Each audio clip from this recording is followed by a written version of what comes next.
All right, let's dive into a story. A modern myth, really. It's all about rebellion, a crazy superweapon, and a friendship that just shatters.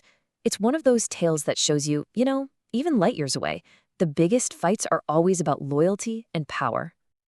Okay, so our story kicks off not here on Earth, but right next door on Mars.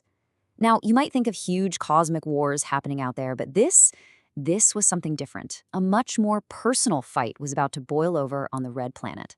A rebellion was just simmering, waiting to explode. And you know what's at the heart of pretty much every rebellion? A tyrant. The whole planet was basically being crushed by this one terrifying ruler, and things were about to get messy. The breaking point was right there. So let's meet our main players. On one side, you've got this seriously cruel dude, King Xenomorph. I mean, this guy was famous for treating his own people terribly. And on the other side, a guy named Tim the Alien. He was actually a general in the king's army, but unlike everyone else, Tim had just had enough. So you're probably wondering, what's a rebel general packing for a fight against a tyrant? Well, Tim had two secret weapons, so to speak.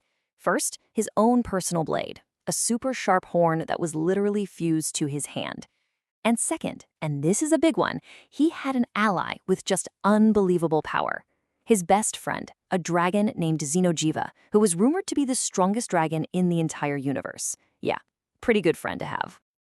Okay, so the stage is set. The rebellion kicks off. But look, taking down a king, it's never that easy, right? Especially when that king is hiding a super weapon that can change the whole game. And here it is. King Xenomorph's trump card was this thing called the Oxygen Destroyer. And let me tell you, this wasn't just some big bomb. No. This was a device that could literally rip a galaxy apart at the seams. Just wrap your head around that for a second. Its main job? Wiping out entire galaxies. But the really scary part, the part that gives you chills, was what it could do. It had these hidden abilities so powerful that even the guy who owned it, King Xenomorph, had no clue what its full potential was. So, the battle starts. Tim and Xenojiva go on the attack, and the king, of course, fires the weapon. Xenojiva does this incredibly heroic thing and just absorbs most of the blast. But then, and this is where everything goes sideways, a random bolt of lightning hits the weapon's core, and in that one insane moment, something new is born from all that chaos. A terrifying monster, Destroya. And this newborn monster, Destroya, it was hungry. Its very first move, it eats King Xenomorph. Just gone. So yeah, the tyrant's dead, but the war is definitely not over. Now our heroes have to fight the monster they accidentally helped make. Talk about a problem. The fight against Destroya was absolutely brutal, but somehow Tim and his dragon buddy pull it off. They win. But it's in that quiet moment right after the victory, that's when a betrayal happens that's going to change everything. Their friendship, the future of Mars, all of it. So after they take down Destroya, this huge wave of bioenergy just erupts from it. And Xenojiva, he soaks it all up. This triggers a massive evolution. He goes from being this sort of alien-looking dragon to something ancient, mythical. He becomes Safijiva. So let's recap. The old king is gone, the new monster is defeated. The rebellion, total success. After all those years of suffering and one last insane battle, our hero, Tim the Alien, finally gets his reward.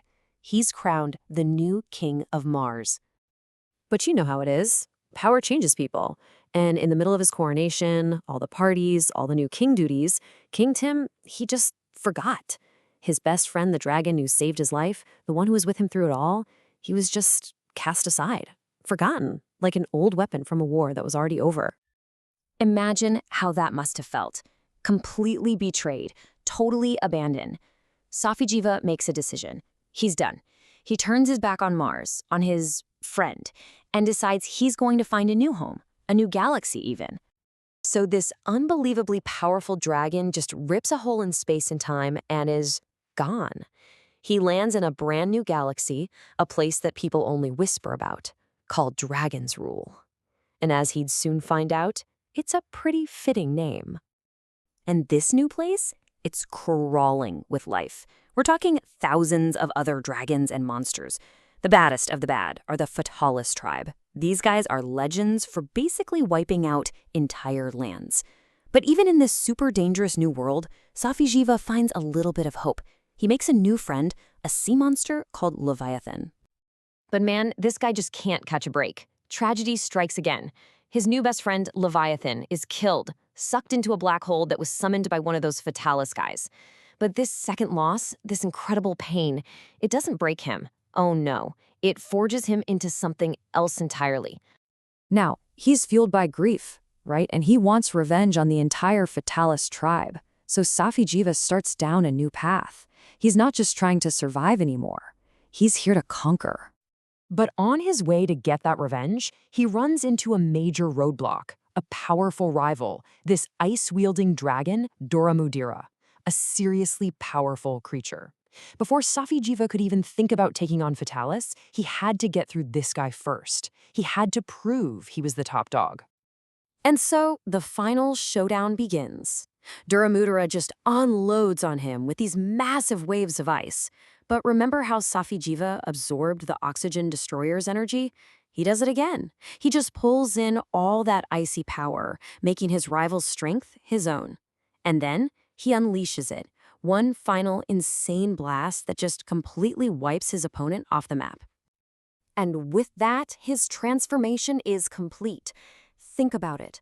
The friend who was forgotten by a king, the exile who lost everything twice. He rose from all of that to become the undisputed ruler of a whole galaxy. He takes his throne as Emperor Jiva I. So that's where we're at. You have an emperor, made by betrayal and loss, who now rules an entire galaxy of dragons. But way back on Mars, a king is probably just now realizing his best friend is gone. So the big question is, what's going to happen when these former friends who are now emperors and kings of their own domains, what happens when they finally meet again? Well, that's a story for another time, isn't it?